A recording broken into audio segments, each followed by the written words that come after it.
say to themselves, listen, we are responsible for what's going on. Interesting. You know, when we talk about this thing the last time, we never want to mention the level of administration from the most highest of offices in most of these lands. But do we blame governments for coming into the game?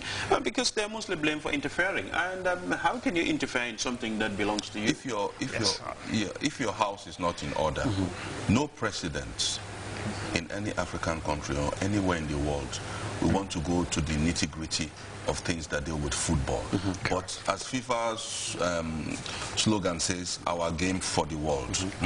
You look at that slogan, football affects the lives of millions of people. You're talking of an industry that is the 4th highest employer of labor in the world today. You know, you're talking of a lot of things, and you're talking of, it's so passionate. It's a game that is so passionate that when you see the governance structures, especially countries that try to meet different things in terms of MDGs, in terms of other things, and then you look at things that, I mean, you don't really need a football boot. You know, it's not like basketball that is a very expensive sport. You know, you can kick the ball with bare feet and everything. And then just the governance structure that has always let us down. That is why you see presidents now coming up and say, I mean, this has to stop.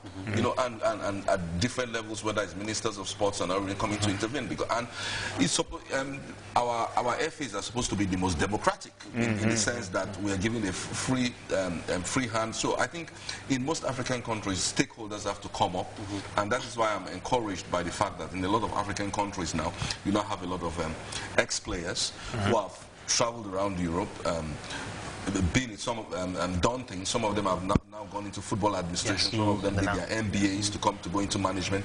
They should be the ones because they know how these things run. Let's kill this myth that most people today in the African context, your interest in football or in sports is just what you need to acquire as a qualification to get into football, and I don't believe that it is. That's what it takes. I understand completely, and the thing that we're talking about now, we're talking about presidents and democracy, we're talking about politics. And the problem always is when politics mixes with sport, because really on the football field it's not a popularity contest. It's just two teams playing the game. I will try to beat you, and as the opponent you'll do your best to stop me. When it becomes mired in this political warfare that it becomes now, that somebody will come and say, I will do this because that's what everyone wants to hear to get the votes, and then once they're in power, they fail to deliver.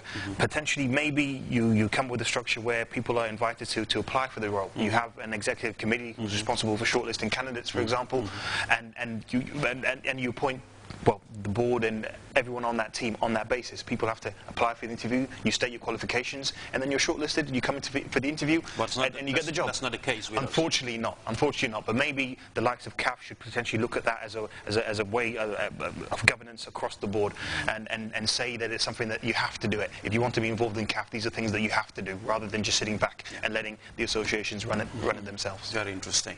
I hope we have more time to talk about these things, because these are the pillars of a successful football administrator wherever you go in the world, and that's why probably.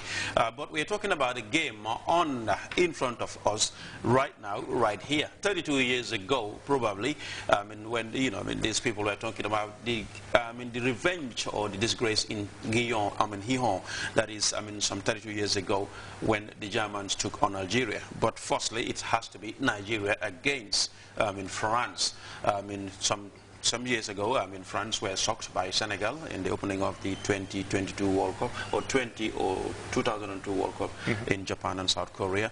Here they are taking on another African opponent in a very crucial game in Nigeria, the unknown bunch. How qualified is the term to be used against the Nigerians? Quickly. I won't say I want to use the word unknown bunch. I'll say for one reason, the Nigerian thing, we have seen them play 3 types of games in this tournament. You know, how they played against Iran, they were a little bit nervous, but we all discovered the Iranian team. People were trying to blame them, but everybody knew the Iranian team. They had a game plan. It came against the Bosnians. A stroke of luck, I will say, because that was the goal, but they played better against Argentina, better. So we'll see what happens. Okay. Well, let me just cut you there quickly, because we want to join our international partners quickly. Just to remind you that this is AfriCell's coverage of the World Cup this year, 2014, in the Gambia here, giving it a Gambian flair. Remember to play 1010, and you'll come down here and play more games to win more money. It's Ramadan Mubarak to you all viewing right now.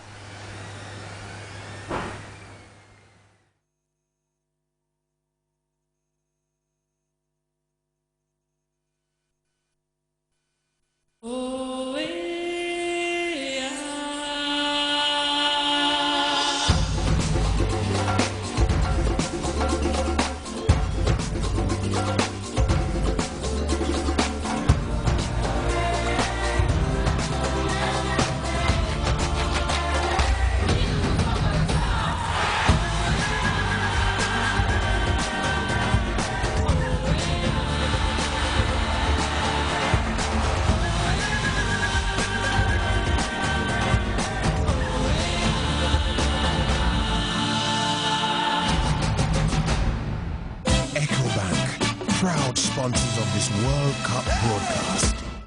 Whatever it takes to win a FIFA World Cup, we have. But our African teams have something even more powerful. 1 billion fans. Because no matter where we come from, Africa supports Africa. Last time, we came close. This time, the world will know Africa took part.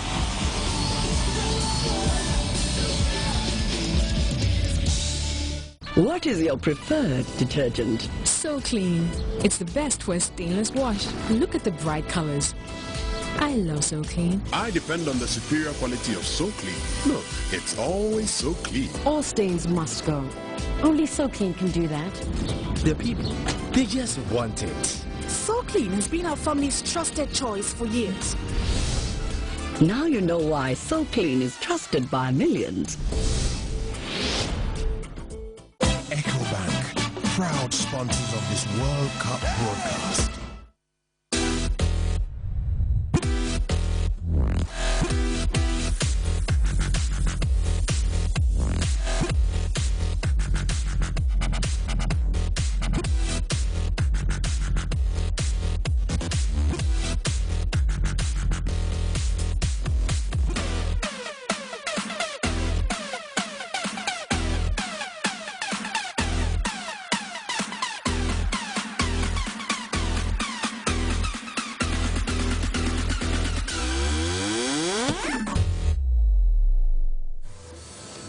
Hello everyone, a very warm welcome to the African Union of Broadcasters, AUB's platform, from where we bring you this live game between one of the two surviving African nations in Brazil, Nigeria and France, from the Stadio Nacional de Brasilia. This is the knockout stage, and the big boss, Stephen Keshi, leads his charges. Mikel Obi is there with his Warriors. This is the 1/16th stage. And Didier Deschamps, the manager of the French team, Benzema, Valbuena, all coming out. Everything set. Nigeria's team, undoubtedly, one of the most capped players, the goalkeeper Enyama in post, Ambrose, Yobo, Oshaniwa and Omerio in defense, and Musa, the 2-goal hero of the World Cup, or Nazi Mikel, and Victor Moses gets a starting lineup in today's match. Edminike and Odem Winge will be leading the attack. The French team, Charlie and Hugo Lloris, as usual, one of the most experienced goalkeeper, the Tottenham Hotspur goalkeeper. Debuchy, Verani, Koscielny starts today, and Patrice Evra, the Manchester defender out there. Pogba also starts today. Cabaye, Batiri in midfield, Valbuena, Giroud and Benzema. We will definitely be back after the short break with all the details. It's all set for an action-packed game.